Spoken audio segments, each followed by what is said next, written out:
Well, I think we were in a period where the banks were under enormous pressure, and contracts were being searched for any way of relieving themselves of the obligations that they had agreed to. And I think it was a matter of the nature of the business that the banks had to deal with at that point in time, and it caused them to push in a variety of areas that historically they hadn't pushed in. And I think, by and large, the banks acted over, the breadth of the period in a reasonable fashion, and you worked with them as partners. And that's basically what I think we did, and what many of the other firms in our industry have done. They've tried to work with the banks as partners, address some of the issues that they had, even if it were not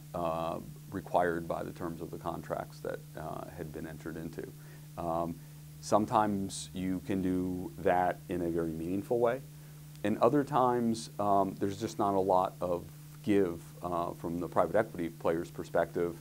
not because you don't want to be a good partner, but only because deals were structured in such a way that they depended upon a certain set of terms that the banks had contractually agreed to, and you just didn't have the flexibility to change many of those terms. And I think the banks we work with, and I think it's true for most of the other private equity players who were involved in some of these high-profile tussles with some of their financing sources. I think we all look back at that as a period of, again, enormous pressure and a very